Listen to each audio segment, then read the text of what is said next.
Yo, yo, yo, yo, yo, yo, yo.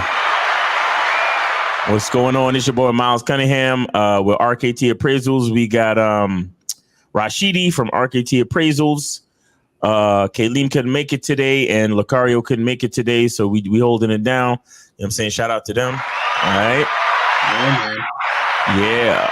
All right. So we got Monogamous Player in the chat. So what up, Monogamous Player? That's about it.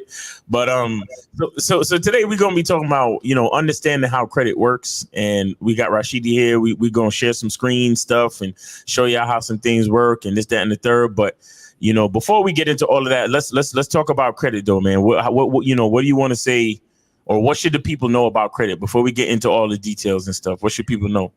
Yeah, man. I mean, people should know that credit is it's not everything, but it's everything. It's one of those things where it drives everything we do every day. it affects our lives in many ways. You know what I mean? Credit determines what kind of car you're gonna get and how much you're gonna pay for that car. Credit determines where you're gonna live, what type of neighborhood, how much it's gonna cost you to live. Credit determines, if you do get a credit card, how much interest you're gonna pay on what you're buying. I mean, credit is attached to everything. I mean, credit's attached to anything you're buying. If you're going to Best Buy and you want to get that nice screen TV and you don't have the funds, if you don't have good enough credit, you can't buy that. It's attached to every single thing you do in purchase. You know, so it's good to really understand what credit is, how it works, and how how different types of scores affects different types of things. All right. So what do you say to those people who act like, nah, nigga, you know, I'm a scammer, I sell drugs, I do everything in cash, fuck all that? Like, what do you say to those people? I mean, cash is all good though, but why use your money if you can actually use credit? So it's a No, well, that's the question. That's the question, Rashidi. Why, nigga? Why should I use other niggas? You know what I'm saying? Like, explain it to me, nigga. Why should I use other people? Like, what's the benefit? Yeah, man. Because I mean, other people, cash is king, and you want to hold on to all your cash possible. But the main reason why is because if you have good credit and you build your credit up, you can leverage your credit to pay for everything that you want and need without using your cash. But you can't beat that. And what it really means also on top of that is that at the end of the day, if you see something for $5,000 and you got a $30,000 credit limit, you can slap on a credit card without spending any cash, buy it and pay it off in a month and not pay no interest on it, or you can pay it off over time. You need a Disney trip, you going on a family vacation, slap it on credit. Do you really want to take $5,000-$6,000 to go on vacation out of your pocket right now? Or do you want to say, okay, I got good credit, let me slap it on the credit card, it's going to build my credit, and let me pay it off in like a 7-month time or a year time with no interest, and it's easier to digest versus just taking out that $7,000, you know, you may or may not have. Right.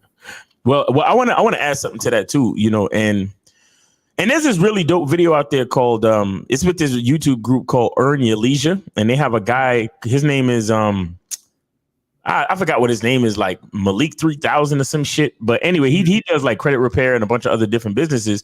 And he talks about how using credit is way better than using your own money. And it's similar to what you were saying, but even more, it's, you know, he explains it even better. But what I want to add to it is that there's certain perks that come with using credit as opposed to using your own money. So like, for example, if you go to, matter of fact, I'll do it right now on my damn I'll do it right now on my Credit Karma app, right? If you go to your Credit Karma app, right? Let me put in my pin. Hold on. I don't want y'all to see my pin. Hold on. So basically the whole thought of it is that every different credit cards that you use give you, like, for example, okay, so right now they're saying that I can qualify for an American Express Gold card. You understand? And it says that there's points. So every time you purchase something on credit, you get points, right? You get a certain amount, like, and each point could be like maybe 1 cent or some shit like that on the dollar. So when you spend something that's like $1,000, you can get points that are equal to like $100 as rewards to your card. So the next time you make a purchase, you could actually get $100 off your like if you're buying something that's more expensive than the last thing you purchased, or so to speak, you can actually use those points and deduct it, right, from your next joint. You see what I'm saying? And they have things like dining cards where every time you go to dinner, you could get 5% back. So you basically pay the full price at the dinner, right? If you use your credit card, if the dinner costs 300, you pay 300. Okay, on your credit card, but you pay that back with you pay back the credit card, and basically it's like a because see, you have to understand what it is that these credit card companies are giving you rewards and incentives because they make money off of every transaction on the corporate market. You understand? Every transaction that goes through a credit card, they make money off of it. So because they make money. They make a percent because see the restaurant, for the convenience of using credit cards and credit card readers, the restaurant or the business or whoever you're buying something from, the business establishment has to pay the credit card companies for being able to use card readers and to make those transactions. Do you understand what I'm saying? So they literally don't have to sit there and have you count out every dollar and every cent to pay for the thing. It makes the transaction smoother. You understand? And another thing about credit is that the convenience of credit allows money to be spent more freely. So it actually basically greases the wheels of the economy. You understand? When because it's easier for somebody to tap their phone or to just break out a piece of plastic and just, extend it over the card reader or insert it and let the transaction take place. So the business establishment pays for that convenience. So the credit card company gives you some type of reward back in turn. So they give you, 5% cash back, or, depending on the amount of money that you spend and all these different things, it helps you. Let me see. Hold on. Let me see. I'm trying to find a different example of the type of credit cards that they show you. And it's only showing me one. Why is it only showing? Let me see. It's only showing me one this time. Hold on. Deluxe. So basically it's it's rewards for you making your transactions through American Express, for example, or through Chase, or through Citibank, or through Capital One, any one of these financial institutions. All right, so here go another one. So this is an American Express cash card. So it says rewards rate is 1 to 3% cash back. Okay, so what does that mean? It's like I just said, you pay $300 for a dinner. 3% of 3% of $300 is like $9. Now, it may not seem like much, but if every time you spend $100, you get $3 back. That's better than if you just spent cash. If you just spent cash, you would get absolutely nothing back. Do you understand what I'm saying? Exactly. Let me see. They have another one. They got the Apple Card. They have the American Express Platinum, and that's 1 to 5 points per dollar. You get 100,000 points welcome bonus. A Citibank card, you get 1 to 5% cash back. Let me see some more going on in here. Hold on. They got another Citibank Black Card. It's you get 0% APR, meaning you don't have to pay no interest for 21 months.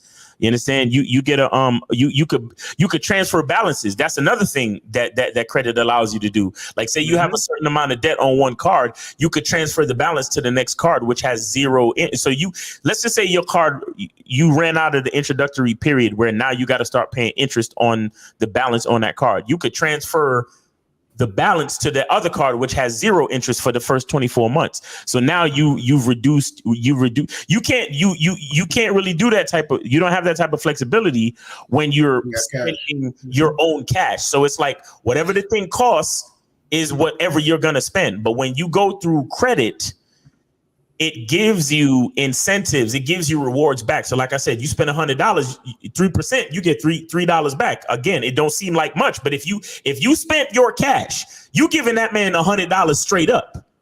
Do you understand what I'm saying? But when you use your credit card, you'll spend $100, but ultimately you'll end up only spending $97. You understand? And think about it. The bigger the purchase, like say you buying some shit for $10,000, the bigger the purchase, that's even more money coming back to you. You understand what I'm saying? For the incentive of making your transactions through those financial institutions, and you know, and like I said, depending on different things, you got cash cards. Like for example, I'm a BJ's wholesale club member. You understand? And I applied for their gas card. I get 10 cents off for every gallon of gas that I buy, and I get points and incentives. So almost every time, like every 2 times I buy gas, every time that I go shopping, you know, because I buy my water and I buy you know, if they got good steak, I buy some steak from them, and a few other things that I buy from BJ's, but mostly water. But when I go there and I buy my water, the points that I accumulate from buying gas adds up to like $10 off my bill, $10 off my whatever it is I'm spending that day. So I get 10 cents off every gallon, and it's already at a discounted rate because I'm a BJ's member. You understand what I'm saying? So I'm paying less than most people, and I have exclusive access to gas because. Here's what I love about BJ's. In those times when some shit go down, a BP oil spill, and when the tornadoes fucked up the gas lines and all this shit, I have exclusive access to gas as a BJ's customer because the amount of gas that BJ's got, not everybody in the neighborhood could go there. Only I could go there because me and people like me get to go there. So usually there's always gas left for BJ niggas because not everybody's a BJ nigga. You see what I'm? Not everybody's a BJ member. So it's a lot of perks when it comes to doing this type of shit. You understand? So like I said, I get $10 cents off of every gallon, and then when I go shopping to buy my actual groceries from BJ's, every other time I get $10 off my bill. You understand? And what I'm saying is that wouldn't happen if I was using cash every time.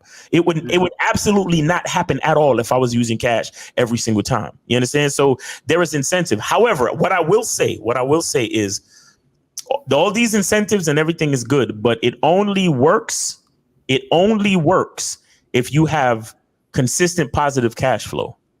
Exactly. You understand? And that's the problem. If you don't have consistent positive cash flow, then you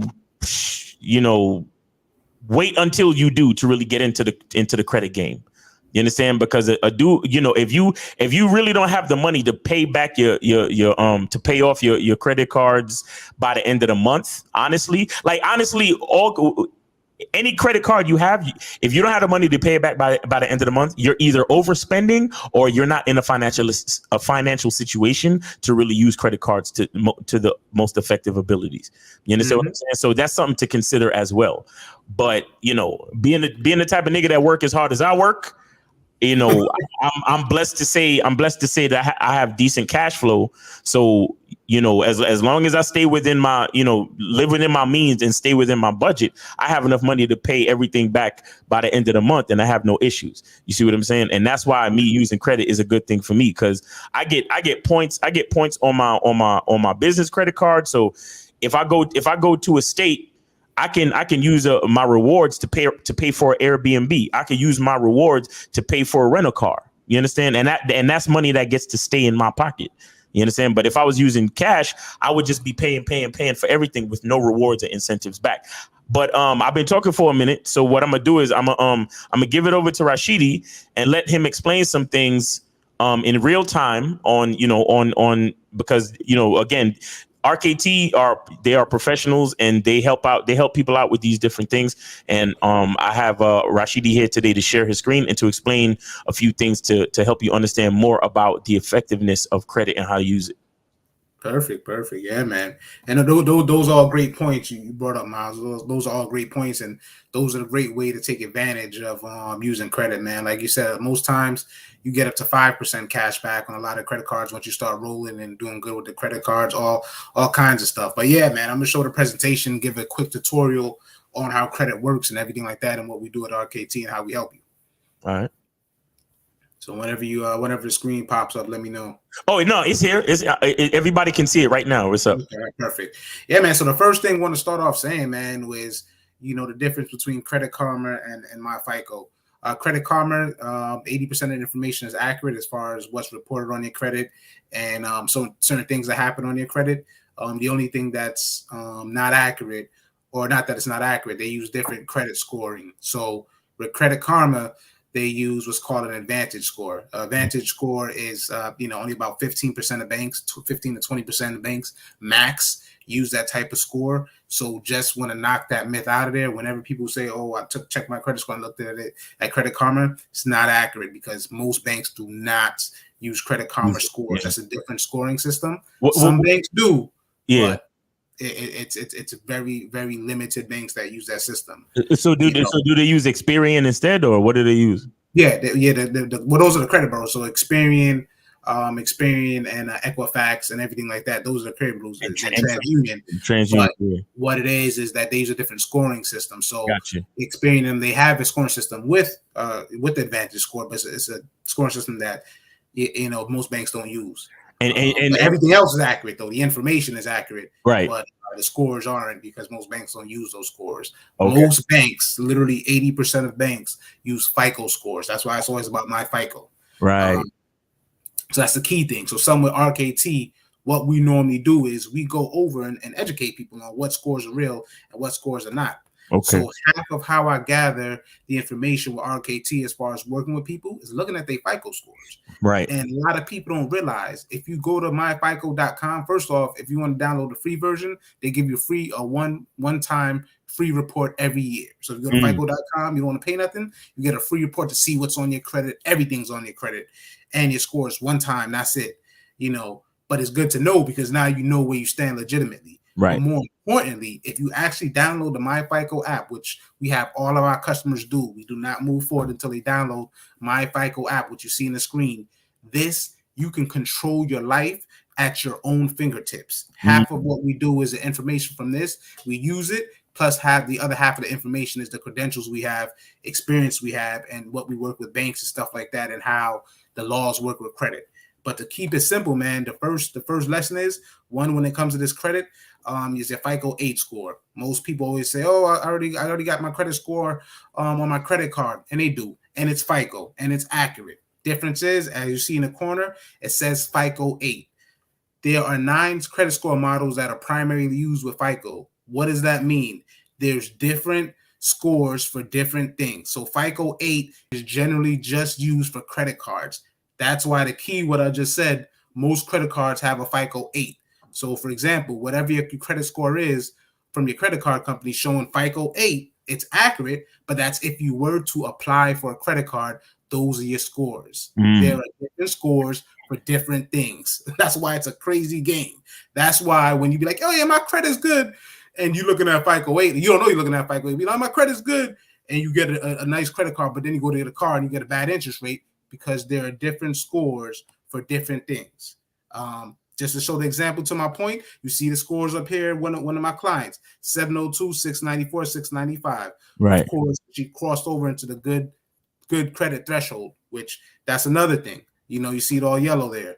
Then you look at this right here. To my point, I was just saying, you got score version by loan type. Again, like I just told everybody, that's why it's key to know that your credit score is all about what you're trying to do in life. It's not about just one score on one random number. Right. At home. Like, so if you're trying to get a house, watch how the scores change. On session timed out. Hold on 1 second. Bear with me 1 second. So, boom, there you go, back in biz. All right. So yeah, exactly. When I scroll down here, so back to what I was saying, if you go to mortgages, you'll see how the score changes.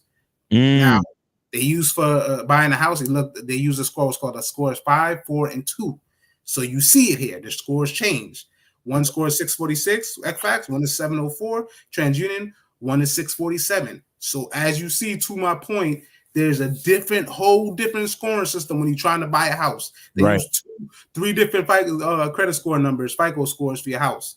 This is huge. Why I say this is at the tip of your fingerprint tips, because you control your destiny. You see your scores. First lesson, when you're trying to buy a house, they use the second highest score, or the score in the middle, whatever you want to call it. So the second highest score is a 647.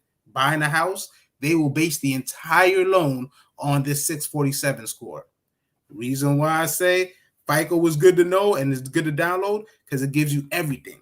This is it right here. Breaks you down to detail. If you were to buy a house today in today's current market with that score, it would be a 5.9% interest rate. That's kind of high, ain't it? That's the average right now. Ever since actually officially after March 20th, all the interest rates went back up. The average interest rate is about 5.5 right now to 7% across the nation. It jumped up. It doubled up. The pandemic wave is over. Just to let you know, it's back to expensive. Exactly. And because the economy ain't really doing that good right now, too, right? Exactly. Because when my economy teacher, I remember my economy teacher telling me this. He was saying that when interest rates are low, that means the economy is doing good. You understand? So he was explaining that the reason why that is because most financial institutions, if the economy is good, then there's a little bit more trust all around. So they trust that you will pay your shit back, so they don't have to kill you with a high interest rate. So when interest rates are low, that means the economy is good. When interest rates are high, that means the economy is kind of not bad, but there's less trust going around right now there's less trust going around because of inflation and overall just like the economy is not that good. You got gas prices going crazy, and gas prices affect everything because gas prices affect the trucks that drive all of the fucking products and produce all around the country. So we paying more for everything just because of gas. You see what I'm saying? So that makes the economy a certain way. And because everybody's paying more, then interest rates is going to go up because they know you might not have the money to necessarily pay back a loan right away. So they're going to kill you with the interest rate to make sure they recoup some of that shit. And that's exactly it, Miles. That's exactly it. It's dictated because if gas is more expensive, that means people spend more money. Yeah. Everything else got to go up because of delivery. So if everybody's spending more money, how much could they really afford? And people overextend themselves. Hence why, if you have good credit, you can balance that. Facts. That's another story for another day.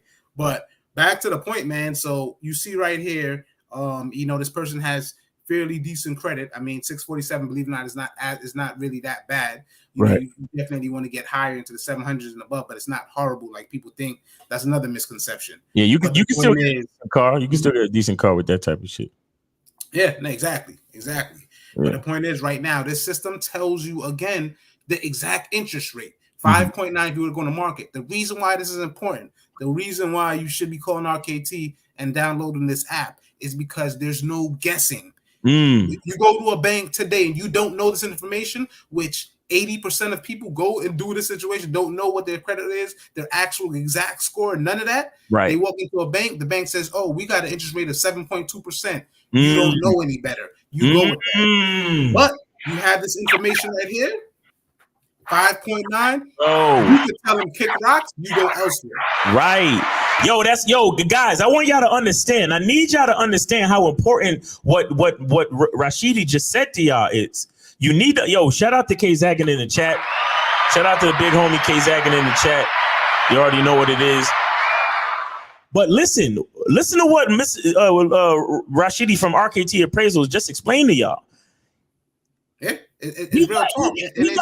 He got you at a baseline, and like I said, check this out. I already said that APR of 5.9 is high, but he's totally correct. If you go into any fucking bank right now and try to apply for a loan for a house, they're not going to tell you 5.9. They're going to tell you something higher to cover their ass. Because see, RKT Appraisals is showing you based on your credit score and your personal situation what you actually deserve as a fucking interest rate. But if you don't come to RKT Appraisal, you're gonna go to the fucking bank, ask them for a loan, and they're gonna be like, yeah, we can give you a loan, but it's gonna be like 7-8 point something percent. And you're gonna be like, and they're gonna be like, hey sir, you gotta understand that with inflation and the current gas prices, the interest rates are pretty high right now, and that's the best we can do. But you've been banking with us. You know what? Here's what I'll do for you, because that's what they're gonna do to you. They're going to be like, sir, we're going to have to go with an 8.6 APR on that mortgage.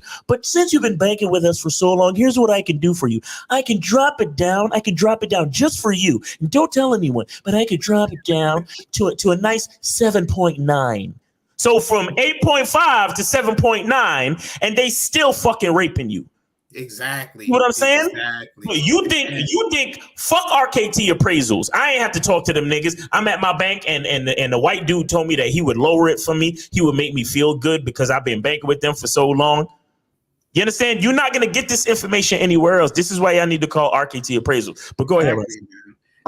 And to your point, man, you look at the very note below. This is why I say you control your lives at the end of the day. Right. You know, you look at the score. It says the note says the score of 660 could save you $23,400 over the life of the loan. So that middle score is 647. So for 13 more points, you get it up. You save $23,000 over the life of the loan. Exactly. People don't understand how serious this interest is, and you think it's pennies. Don't go nowhere. Don't go nowhere. Don't go nowhere. See, here, go back to that. Go back to that part right there. Go back to that part right there because I want to really explain that to people. Now, another thing y'all need to understand: it says a score of 660 could save you over 20 G's on the life of your loan. Check this shit out. Here's what RKT appraisals is going to do for you. Right. Not only do they help with your budget. Not only do they help with your life insurance. What they can do is they can tell you, they can literally look at all your shit and tell you, listen, wait another 30 days before you buy a house. But here's what you're going to do. We're going to work on your credit score. We're going to raise that shit by 20 points. So when you come back to me 30 days from now, you will be saving at least $25,000 to $30,000 on the life of your loan. Don't get the loan right now. But if you go into a bank, like I said, if you go straight to your bank, they're going to try to get you to lock in now. You understand? They're not going to tell you, come back to us in a month when you get, because if you get your credit score up just 10 more points, you'll say they don't want you to save money. They want you to spend that extra 20. They make less money on you, to your point. They make less money on you when your score is better. Think about that. So they will literally rush you into a fucking situation with a mortgage to make that money on you. But go ahead, Rashid. Mm-hmm. Yeah, and then to go to the step further, again, this is why you got to download FICO and call RKT. They go down to break down a chart. This is for a $300,000 house. Mm-hmm. If you put 20% down, so these numbers are very accurate. Mm-hmm. This is what your mortgage be at the 645.9, 1427. Mm-hmm. At a 660, 5.4, 1362. You save what? 60, 70 bucks. 680. It's a 5.2. The 1,330. You know what I mean? You save another 30 bucks. 700. You know what I mean? Drops at 5.1, 1304. Save another 25 bucks. 760, 1271. So you see the difference. And I want to highlight again the key thing, 620. Another myth I want to knock out of there. I got to have perfect credit. I got to have really great credit and really good credit to get a house. No. Truth is, you can get a house as low as a 580 credit score, but you want to start 620. Right. The key secret, why you want to call RKT to find out the stuff, because we're also realtors in the tri-state area as well, is that a 620 is why they have that starting threshold, is because that's where the credit score becomes still affordable, even though it's a higher interest rate. Right. And that's when you start qualifying for state programs where you can have down payment assistance, where you might not have to put down any down payment or way less money. So you don't need 30, 40,000 like you did back in the day. It's situations where you could walk away putting down like $3,000, $4,000 and get a house. Right. With a 620, 640 credit score. And people don't know that. People don't know that. They think, I gotta have perfect credit. I gotta have 20, 30, 40. False. Go back and put that chart back up. I also need y'all to see this, guys. See the difference. See what happens when you let your credit score, go bad. Like you go from 1,500 to 1,200 a month. That's literally a difference of $300 a month on your mortgage. Imagine what you could do with $300 extra on your mortgage if your credit score was just a little bit higher. This is why you got to pay attention to your credit, guys. This is why you have to pay attention to your credit, because having a better credit score literally saves you money every single month. You understand? Mm-hmm. So it's very important why you guys got to notice this type of information. Go ahead. Mm-hmm. And then I'll jump out of that. We'll just go into real quick just to show you again. You see those scores. You see the house scores, and then just simple. It relates to everybody. You just do the car jump. Yeah. Different scores for car loans. Again, your different score. They use FICO 8, mostly widely used. Score 9 is also used, but they show you where you're at. This is what most banks is going to base the car loans on. You know what I mean? You see the scores change there. Then down again, you go to credit cards. You see the credit cards scores changed again. They normally use the FICO 8, like I told you before, mainly use FICO 9 too. So there's different scores for different things that you're doing in your life. So I tell people, don't get caught up in all these scores and getting confused, because at the end of the day, depending on what you do, what you're trying to do, that's where you need to focus on. I'm trying to get a car, let's focus on these auto scores. I'm trying to get a house, let's focus on these home scores. That's the key thing. Right. Other reason why I tell people automatically you need to download FICO, because like I said, it breaks down everything. FICO, yeah. Yep. The amount of debt is 30% of how your credit score is created. Your payment history is 35%. You see there was 8 late payments on a credit history. It shows the impact. It's a 35% impact on your credit. Length of credit history. How many, what card, credit card, car loan, 15% makes up your score. You applying for new credit helps you. 10% of your score. So this breaks down everything. Mixed credit. You got, like I said, car loan, auto loan, house loan, mix it up. 10% of how your credit score is made up. So it's a collaborative effort. It's not just making bad decisions. It's how you pay stuff back, how much money you take out, how many things you're applying for, how long you've been using credit. So you got to always use credit, and how good you pay stuff back. Exactly. Exactly. The bulk of this program right here, this is going to blow everybody's mind. Again, why I tell everybody they have control of their own future, and collaborating with us take you to the sky's the limit. You can create every scenario in life. Pay your bills on time for 3 months. One score goes up 5 points. One score goes up 10 points. Forget to pay a bill. Oh, my score dropped 60, 55. Don't pay any of your bills. Drop 100, 110, 100. Declare bankruptcy. Oh, shit. 130, 185. It drops. Age your credit report. Now it's back to the positive stuff. Just doing nothing. Just paying the bills on time, letting things go smooth. Score goes up on a monthly basis. Miss a 90-day payment, 60 points it drops by. Damn. I mean, having that client go to collections, 50, 60, 30. Apply for a new credit card. These are good things. Nothing happens in this situation with this particular person. Right. It goes over every scenario in life. Credit cards, make regular credit card payments. Your score goes up. Pay down $28 a month, and your credit score goes up 5, 10 points, 10 points. If you do this every month. Let's look at this. You could play with it. Change it by $71. One score goes up 10 points. The TransUnion only doesn't go up at all. Pay off $97 a month. One goes 5. Now the TransUnion goes up 5. So you can play with your entire life and entire credit score at your fingertips. Pay down your credit card balance. Just paying down the amount. Paying out $92, it goes down $5, $10. 10 for one instance. The point of what I'm getting at is you literally can control your life. Right. Consolidate your credit card. It tells you if she were to consolidate for $1,000, one score will buy 5 points. You know what I mean? You consolidate another one score drop. This does all the algorithms, and this has been available for the past 15 years, but nobody really knows about it. That's crazy. Increase your credit limit. You got that. I mean, it's crazy. So the point of what I'm trying to say is that this center tells you everything. On top of that, I want to highlight again to the myth of I can't have nothing on credit, because it's okay to make mistakes in your life. It happens. Right. You can bounce back. Come with RKT. We'll tell you what to pay, how to pay it. It makes sense to pay it right now. Pay this letter. Let's settle out this. We're not a company that send little letters and hope and wish and roll the dice that something falls off. Right. That's another strategy. That's not really a real strategy. That all the creditrepairs.com and blah blah blah. It's a fake strategy. It's not a real thing. We actually teach you how credit works. We teach you how to use your credit card. Everything. You see this right here. Utilization, 12%. I taught her how to use a certain amount of credit, The credit limit is 1,000. She's at 12%, 121. Light is green. Pay the account on time. Utilization is perfect. Credit is building. We go over every single thing. Nothing's in collections, but if something was in collections, you can still get a loan. Right. In fact, this person owns property, and I'm gonna go on and let you know things weren't perfect. You see where the red's at? Right. Payments was missed. You see 2-year payment history. Mistakes happen. But the point is, two-year payment history. It goes over everything, and you can go into more details and things of that nature. You know, it goes on and breaks down last activity, all that type of stuff. It shows that you still, even though you made a mistake, things happen.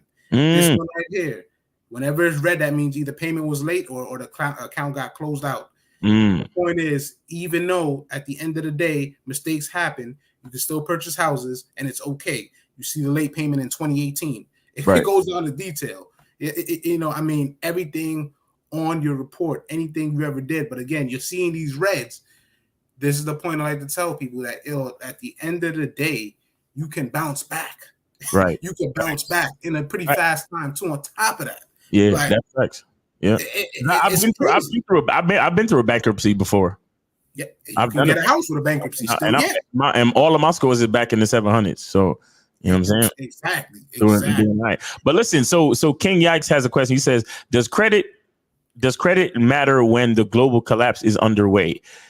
King Yikes is a dramatic type nigga, but yeah, how do you answer that question? Yeah, absolutely. Credit is everything. Right now, because everything costs so much money, you're not going to have cash to cover everything you want, and most likely not going to have cash to cover everything you need. What I mean by that, if gas used to cost you $55 and now it costs you $75, that's $20 lost. If you used to spend $130 at the grocery store and now it's $170, that's money lost. Let's think smart now. At the end of the day, if you just lost about $80 because things just went up and your pay didn't increase, where are you getting that extra 80? Let that sink in real quick. Where are you getting that extra 80?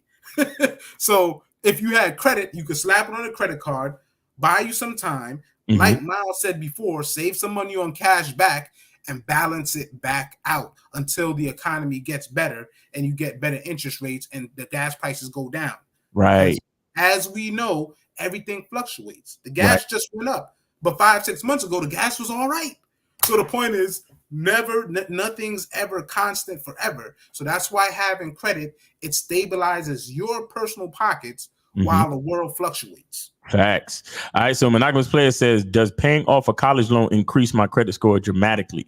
No, false. So that's another next myth. Paying off a college loan does not increase your credit dramatically. Of course, if you can afford to pay it off, great. But believe it or not, no, it doesn't. It'll shoot your score up maybe about 5 or 10 points. Reason why? It's a federal loan and it's designed kind of like a mortgage where it's pay off over a long period of time. In fact, the student loans helps build your credit, and paying it all off, it makes not much difference. Of course, eliminating the debt is good. Right. But the point is, truth is, student loans impact you very minimally in terms of whatever. It only negatively really impacts you if you're late with payments and they report it. But outside of that, no. Paying off your and that's back in the simulator too. We can actually do that. There's a, let me take a look because it's all contingent if you have student loans. So actually, for this one, I can't show her on this one because she doesn't have student loans. But if you had student loans, and I like that question, because if you had student loans, it would populate that formula in there because it's your personalized credit score. So if you have student loans, it'll show you how it'll affect you. But no, back to the point, no, not really. It off is not going to dramatic either. So the most of the increases should like five, maybe 10 points, depending. Exactly. Yeah. All right. Exactly. Because you got to remember, even debt is considered a line of credit. So if you making if you're making consistent on-time payments, it still looks better on your credit than not having it at all. You see what I'm saying? So King Yanks also says, does APR matter if it's not fixed? Like the 2008 crash, the housing market crashed because guys like you hyping people up into debt traps. Listen, the King Yanks, I love those questions, but this is the reality situation. You got to look in the mirror and you got to hold yourself responsible and accountable for what you do. Nothing is given. Nothing's easy in life. So this is what I will tell you. When it comes to credit cards, the interest rates can fluctuate. A little tutorial. If you get a credit card, most credit cards start off with a 25% interest rates. Why I say you play a part in your future is that you got to call your credit card to see if they got a better interest rate. Otherwise, you're leaving them. Because I guarantee if you do that, they'll drop it down to 17% for a year and a half. You call your credit card and ask what rewards program can I upgrade to a different card, and instead of getting 1% cash back, can I get 3% cash back? They will do that if you're a real good customer. You're saving money. So like anything with this market, yes, The people that it affects, and not trying to be funny, is people that don't want to pay attention to anything and want everything to be smooth and clean. That's not a real thing. That's not a real thing. If you're going to wait for things to just happen, it's going to happen. But if you're proactive, how can I always save money? And that's the things we teach you about that. We teach you to call your credit card and say, hey, I want a better interest rate. I've been a customer for you for 3 years. And if you don't give me a better interest rate, I'm going elsewhere. What they're going to do is nothing I could do. You sure? Okay, let me get a manager. All right, let me look at something. Let me put you on hold for 10 minutes. They're going to come back and lower that interest rate, and you're going to save money. But the point is we teach you about all those different things. And yes, with the stock market and all that type of stuff, it is a thing. But at the end of the day, it's about knowledge. If you're using your credit the right way, you are good to go. You're never going to be in a bad situation unless you put yourself in a situation. At the end of the day, when it comes to credit, man, like I mean, you know, take it easy with the guys like you comment. You feel me? Not you. Don't take it personal. Don't take it personal. But take it personal. Because at the end of the day, 50 Fitzgerald says, "Would you explain the benefits of trade lines?" I mean, that's too deep of a topic right now. On the show so maybe we could talk about that next week. Cause we OT, bro. We OT. Cause this is a 30-minute show. We up to 41 minutes. Exactly.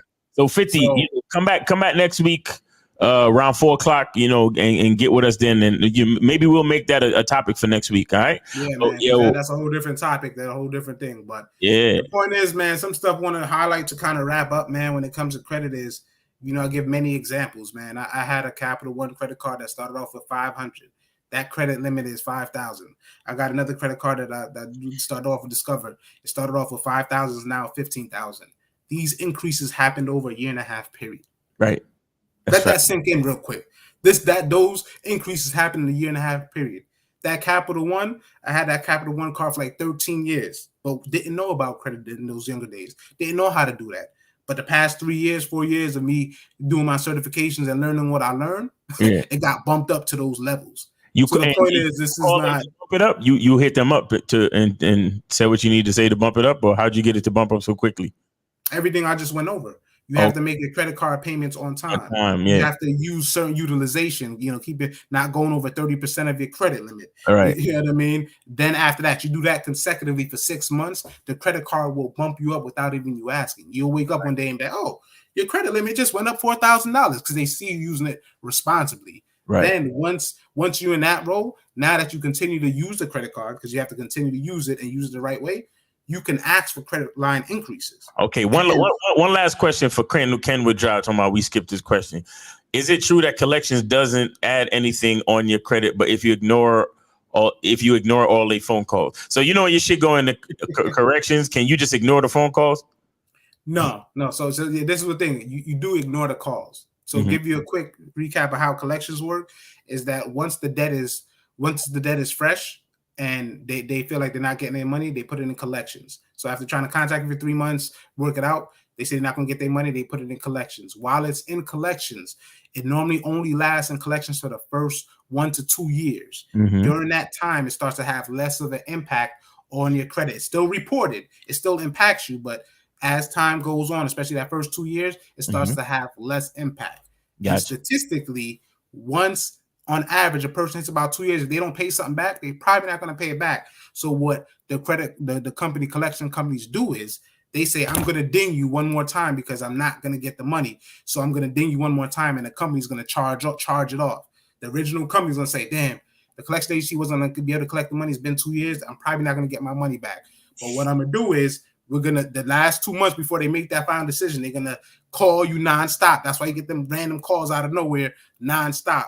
If they call you and you pick up, they do verify you, and they start recharging, re-updating every month again, so it looks worse on your credit. And then if you still don't pay it, then the company's like, all right, screw it, I'm not getting my money. I'm going to charge you off, write off a tax write-off, charge it off, drop your score one last time to screw you one last time, and then now it shows that they're never getting that money back. It's a tax write-off. Your score dropped another 30 points one more time, and that sits on your credit. And then once you have the 6-7 year mark, it'll fall off. But that's where the calls come in again, because after it's charged off, they might sell it to another debt collector because it's lost money. Another debt collector might come around like, oh, let me get this debt, try to get that money back. And that's when they start calling you again. And in that situation, that's when you don't pick up the phone, because now that debt collector might have bought the debt completely, and now they can put it back on their credit. And if you pick up that phone, oh, I got you, because now you verified who you are, where you live. This is you. You owe this money. Now you're going to start reporting again,